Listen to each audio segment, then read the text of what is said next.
Chainlink starts to lose ground. It tends to underperform versus the rest of the crypto market. The question is, does it make sense to buy this bottom? Let's have a look at some on-chain metrics. Let's see who's actually selling here. Let's have a look at tokenomics. Let's have a look at the data most people are not considering. Now here's the underperformance I'm referring to. This is the link dominance. So it looks at all of cryptocurrencies market cap. It checks how much of that market cap is in Chainlink.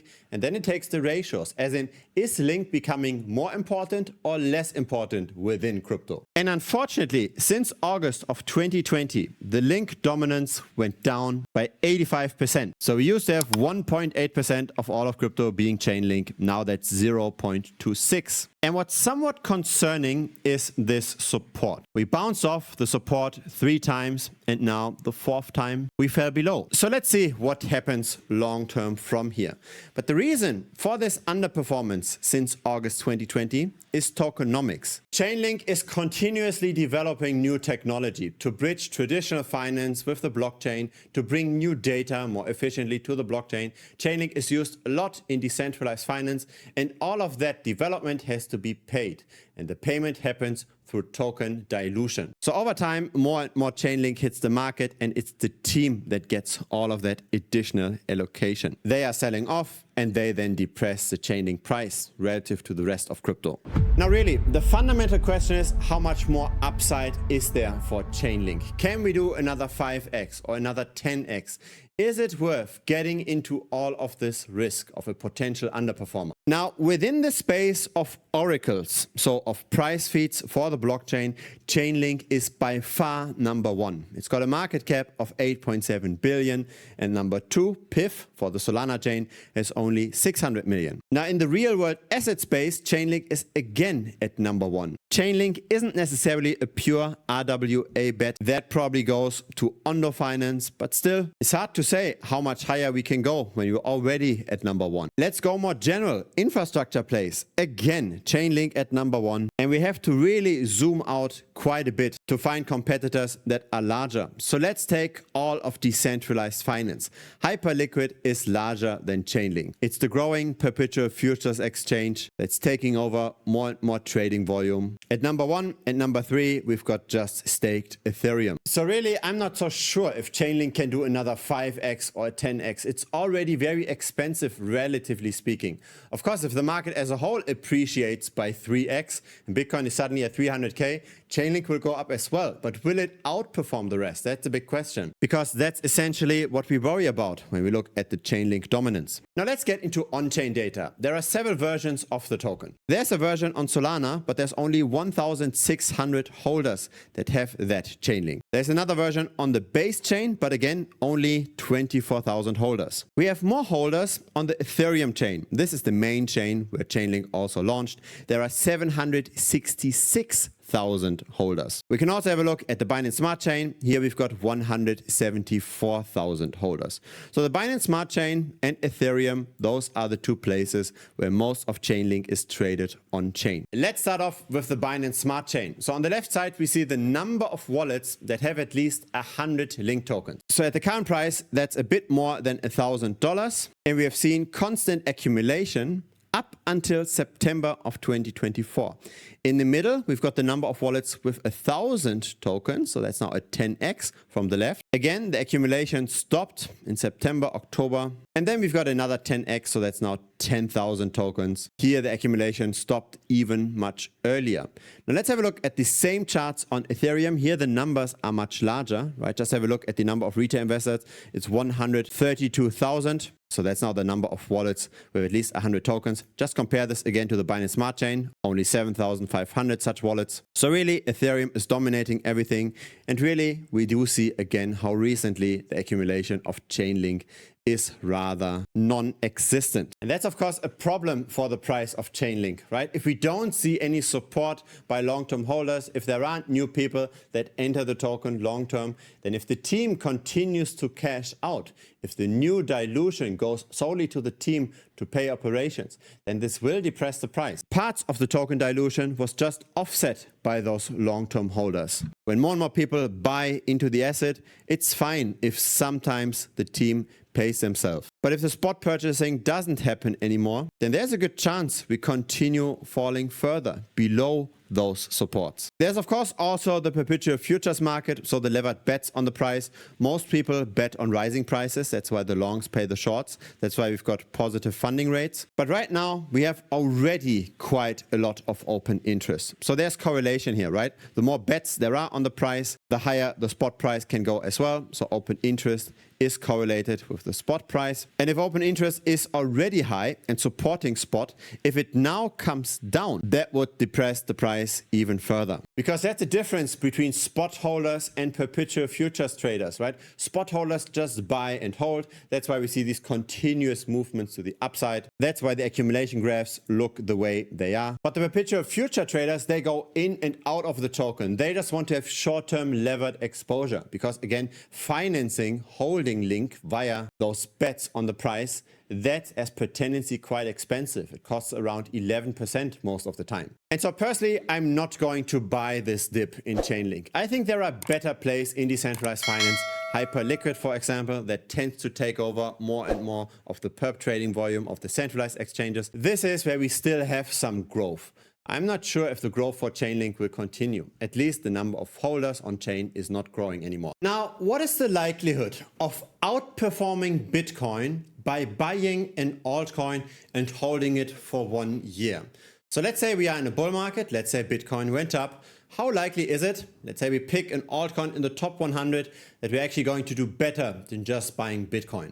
We would expect that likelihood to be above 50%, right? Because when the market as a whole is going up, the altcoins are smaller, right? They should be more volatile. They should go up even further. So probably more than half of the altcoins should go up when Bitcoin went up as well. But here's something you don't see other crypto YouTubers talk about. What we've got over here is the top 100 altcoins in terms of market cap. And over here, we've got Bitcoin. And we can count the number of altcoins in the top 100 that did better. It's 1, 2, 3, 4, 5, 6, 7, 8, 9, 10, 11, 12, 13, 14, 15, 16, 17, 18. There were 18 altcoins that did better than Bitcoin, then there's Bitcoin itself, and there's 81 altcoins that did worse. So during a time when Bitcoin went up by more than 50%, more than 80% of the altcoins did worse. So again, here are the better performers, here is Bitcoin, and here are all the altcoins that did worse than BTC. Now let's have a look at the altcoins that are smaller. So not in the top 100, but from 101 to 200 in terms of market cap. How many altcoins performed better than 51.8%? We've got 1, 2, 3, 4, 5, 6, 7. 7 out of 100 altcoins in that lower tier performed better than Bitcoin. 93 did worse. Let's go another tier down. So this is now the altcoins from 200 to 300. There were 1, 2, 3, 4, 5, 6, 7, 8 altcoins that did better than Bitcoin and 92 that did worse than BTC. In other words, just because the market is going up doesn't mean that the altcoins are outperforming Bitcoin. Most of the time, even during a bull market, the vast majority of altcoins is doing worse, and there's a good reason for this. The first reason is interest by retail. There are fewer and fewer retail investors speculating on crypto, and there's more and more money flowing from Wall Street into crypto. Now, Wall Street doesn't buy the altcoin that is place number 400 in terms of market cap. Wall Street buys Bitcoin and Ethereum. The time to speculate with altcoins is when a lot of new people enter the space, when the number of search queries is going up. Have a look at the social metrics. This is the altcoin daily channel. The number of views is close to all-time lows. Here's the number of newly gained subscribers on Crypto Banter. Here's the number of views on Coin Bureau. And so the riskier parts of the market tend to shrink. For example, there's the pump.fun ecosystem, right? The launchpad of meme coins on Solana.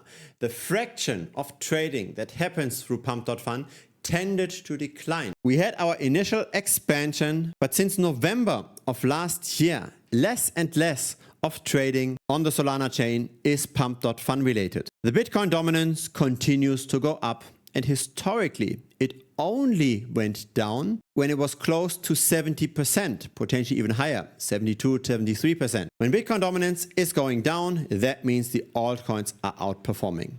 But this is not happening since September of 2022. It's the Wall Street money that currently supports crypto prices, and mainly Bitcoin and Ethereum. The fundamental reason why altcoins tend to do worse than Bitcoin and Ethereum most of the times is tokenomics. It's unlocks of supply, it's the early investors getting paid out, it's the team getting paid out, and it's the demand for the altcoin not growing to the same proportion. Have a look at this here. This is IMX or Immutable X. It had massive increasing supply over time. And so there's no surprise that IMX underperformed Ethereum by 86%. Now this is a logarithmic chart. Here's the same thing on a linear chart. Now have a look at this. This is SEI network. It went from 1.8 billion SEI to currently 4.3 billion. So the supply 2.5x'd. And of course the demand doesn't grow as quickly. And then we see an 80% underperformance. That's then a very common development. Or over here, we've got Arbitrum. It went from 1.3 billion tokens to currently 4.3, so more than a 3x in supply. And again, Arbitrum relative to Ethereum underperformed by 85%. And those kind of charts are not cherry-picked, right? Again, the vast majority of altcoins underperforms Bitcoin and Ethereum most of the time, even during a bull market. And that's because of the token inflation. All of the insiders and early investors, the VCs, they make money when this is going down. But we can also make money when this is going down. We do not have to be a venture capitalist or an insider or a Web3 developer in a crypto team. Instead, we can make money from those relative valuations by using decentralized finance or by using perpetual futures on decentralized finance perp exchanges. What you're seeing over here are tutorial videos of the premium membership. So the link is down below. It's thebitcoinstrategy.com. And so I like this strategy a lot during this current market environment. If retail interest suddenly spikes up again, right? If the social metrics go up, if the views on YouTube go up, I will notice this very quickly. And then it might make sense to buy the small altcoins again. Currently, we are not in that market. Why not take advantage of Bitcoin dominance continuing to climb while all of those insiders make money with the token inflation and while all of those tokens tend to do worse? We don't have to find the needle in the haystack. We don't have to find the next Giga token or the next Oxycoin or the next Cheems. We can just bet on all of those other tokens doing worse. We can basically flip this chart. So instead of losing 90% of the time, we can win 90% of the time. It sounds unrealistic, but it's really true, right? Just flip this chart. If you bet on falling prices during times like this, you're making money. And of course, I'm also sharing my own trades. So here's one from April 30th. Of course, I'm not sharing the most recent trades, but here is a trade where I shorted the Trump token. So that was the chart at the time. And then afterwards, surprise, surprise, it tend to go down because the Trump tokenomics are very bad as well. The supply increases very consistently. Or have a look at this. This is WorldCoin that I shorted on May 23rd over here with this chart. Again, I'm sharing this directly in premium in a dedicated channel, the Gerhard's Trade channel. So this chart turned into this chart. We are close to all-time lows. This WorldCoin trade specifically was very nice for the community. Just have a look at all of those copy trades.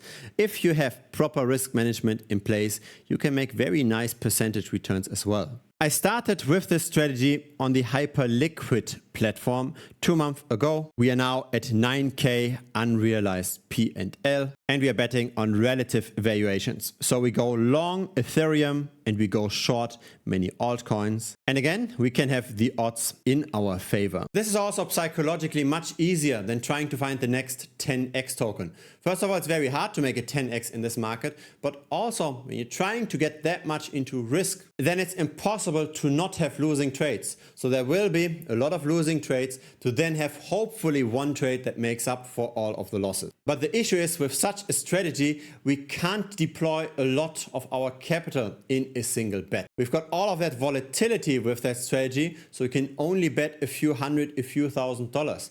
But once we've got a strategy that outperforms more consistently, we can dare to deploy more capital as well. We are not hoping for the big breakthrough. Instead, we are constantly growing our capital. And we do this relatively quickly if we use leverage in the right way. Again, we don't want to over lever. Of course, we don't want to get broke. But if we hedge ourselves against the general macro environment, the volatility isn't actually that big. So if you're considering to revamp your strategy, if you potentially made gains first and then lost it all, then maybe it makes sense to learn about these things. There is the premium membership. It's currently $125 per month. You will lock in that rate. So once the bull market comes back, I will increase the price back to 165. But if you're now subscribing, you get the 125 and you will not be affected by the future price increase. If the size of your portfolio justifies also to invest in a one-on-one call, then feel free to sign up for the yearly, not for the monthly subscription. You also get a discount of $250 per year.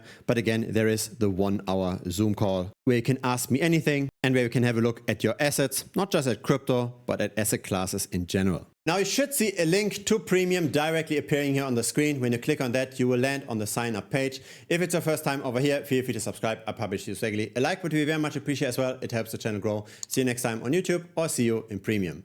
Cheers.